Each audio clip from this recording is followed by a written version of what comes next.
ایک طرف ترکی میں زلزلے نے بے پناہ تباہی پھیلائی، دوسری طرف ایسے ایسے واقعات پیش آ رہے ہیں جن کو سن کر انسان کی روح تڑپ جاتی ہے، انسان کے رونگٹے کھڑے ہو جاتے ہیں۔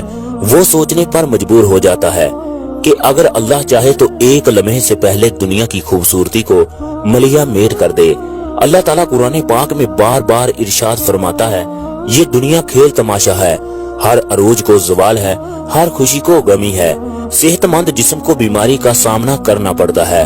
کل قیامت کو اللہ تعالیٰ کہے گا کہ میں جبار ہوں، میں متکبر ہوں، میں مالک ہوں، میں باعزت ہوں، میں کریم ہوں۔ وہ دن آنے والا ہے جب انسان کو اس کے کیے کا پورا پورا بدلہ دیا جائے گا۔ ترکی ایک خوبصورت ملک ہے، وہاں کی عورتوں کو اللہ تبارک و تعالیٰ نے بے پناہ حسن سے نوازا ہے۔ ترکی میں آنے والے زلزلے میں ایک شوہر نے اپنی بیوی کی ایسی بات بتائی جس کو سن کر میری آنکھ اشک بار ہو گئی۔ یہ واقعہ زلزلے سے کچھ دن پہلے پیش آیا۔ دنیا کے تمام خوبصورت رشتوں میں سب سے خوبصورت رشتہ میاں بیوی کا ہے، جس میں ایک عورت اپنا سب کچھ ایک مرد پر قربان کر دیتی ہے۔ مرد کے سب سے زیادہ قریب اس کی بیوی ہوتی ہے۔ وہ دونوں کلاس فیلو تھے، لڑکی پوری یونیورسٹی میں خوبصورت تھی، لڑکا تمام لڑکوں میں سب سے اعلیٰ۔ دونوں ایک دوسرے سے ٹکراتے رہے اور آخر میں دونوں ایک دوسرے کی محبت میں گرفتار ہو گئے۔ معاملہ رومیو جولیٹ جیسا تھا، دونوں کے خاندان ایک دوسرے سے نفرت کرتے تھے۔ شادی مشکل تھی، دونوں باعزت گھرانوں کے سعادت مند بچے تھے۔ یہ بھاگ کر شادی کے لیے تیار نہیں تھے اور خاندان اپنے اپنے شملے سے نیچے نہیں آ رہا تھا، لہٰذا معاملہ پھنس گیا۔ لڑکے اور لڑکی نے پوری زندگی شادی نہ کرنے کا فیصلہ کیا۔ یہ دونوں اپنے اپنے گھر میں رہتے رہے، 5 سال دونوں کے درمیان کوئی رابطہ نہ ہوا۔ والدین شادی کی کوشش کرتے رہے مگر یہ انکار کرتے رہے، یہاں تک کہ لڑکی کے والدین ہار مان گئے۔ لڑکی نے لڑکے کو فون کیا، لڑکے نے فون اٹھایا، لڑکی کی صرف ہیلو سنی اور کہا مجھے بتاؤ میں بارات کب لے کر آؤں۔ دونوں کے والدین ملے، شادی ہوئی اور دونوں نے اپنا گھر آباد کر لیا۔ لڑکے نے کاروبار شروع کیا، اللہ نے کرم کیا اور وہ خوشحال ہو گئے۔ یہ شادی 20 سال تک چلی، اس دوران 3 بچے ہو گئے۔ خاتون کو اپنے حسن اور خوبصورتی پر بہت ناز تھا، وہ ناز کرتی بھی کیوں نہ۔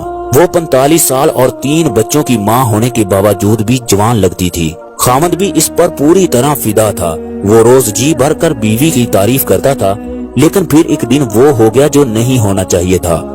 خاتون کی گردن پر چھوٹی سی گلٹی نکلی اور یہ گلٹی پھیلتے پھیلتے ناسور بن گئی۔ ڈاکٹروں کو دکھایا، ٹیسٹ ہوئے، پتا چلا خاتون جلد کے کینسر میں مبتلا ہے۔ خامد صرف خامد ہی نہیں تھا، وہ اپنی بیوی کا مہیبال تھا۔ وہ اپنی ران کو چیر کر بیوی کو کباب بنا کر کھلا سکتا تھا۔ وہ بیوی کو لے کر دنیا جہاں کے ڈاکٹروں کے پاس گیا، ایک کلینک سے دوسرے کلینک، ایک ڈاکٹر سے دوسرے ڈاکٹر، ایک ملک سے دوسرے ملک، اور وہ دونوں چلتے رہے یہاں تک کہ ڈاکٹروں نے جواب دے دیا۔ خاتون کا جسم گلٹیوں سے بھر گیا، یہ مصیبت ابھی ختم نہیں ہوئی تھی کہ ایک دن دوسری آفت آن پڑی۔ خامد کی گاڑی ٹرک سے ٹکرائی اور وہ شدید زخمی ہو گیا۔ وہ ہسپتال پہنچا اور پتا چلا کہ وہ بینائی کی نعمت سے محروم ہو چکا ہے۔ آپ اس کے بعد اس بات کا اندازہ لگائیے کہ شہر کا سب سے خوبصورت جوڑا، بدقسمتی، بیوی جلد کی کینسر کی مریض اور خامد آنکھوں سے اندھا۔ لوگ انہیں دیکھتے تو کانوں کو ہاتھ لگاتے تھے، لیکن یہ دونوں اس کے باوجود مطمئن تھے۔ یہ روز صبح باغ میں واک بھی کرتے تھے، سین میں بھی جاتے تھے اور ریسٹورینٹوں میں کھانا بھی کھاتے تھے۔ بیوی خامد کا ہاتھ پکڑ کر ساتھ ساتھ چلتی اور اسے گائیڈ کرتی تھی اور خامد بیوی کی گائیڈنس پر چلتا جاتا تھا۔ یہ سلسلہ بھی کئی ماہ تک چلتا رہا، لیکن پھر بیوی نے خامد سے ایک عجیب مطالبہ کر دیا، وہ اکیلی سوئٹزرلینڈ جانا چاہتی تھی۔ خامد نے اس کی وجہ پوچھی، بیوی کا کہنا تھا کہ وہ 10-15 دن اکیلی رہنا چاہتی ہے۔ خامد نے اس کے ساتھ جانے کی ضد کی لیکن وہ نہ مانی، اصرار اور انکار بڑھتا رہا، یہاں تک کہ آخر میں وہی ہوا جو ایسے معاملات میں ہوتا ہے۔ خامد نے بیوی کو اجازت دے دی، بیوی سوئٹزرلینڈ چلی گئی۔ خامد نے وہ 10 دن بڑی مشکل سے گزارے، وہ شادی کے 20 برسوں میں ایک دن کے لیے بھی اکیلے نہیں ہوئے تھے۔ یہ ان کی جدائی کے پہلے 10 دن تھے، یہ 10 دن پہاڑ تھے۔ خامد اس پہاڑ تلے سسکتا رہا۔ 10 دن بعد بیوی نے آنا تھا، خامد ایئرپورٹ پہنچا لیکن بیوی نہ آئی۔ خامد کو دنیا ڈولتی ہوئی محسوس ہوئی، وہ سارا دن بیوی کو فون کرتا رہا لیکن بیوی سے رابطہ نہ ہوا۔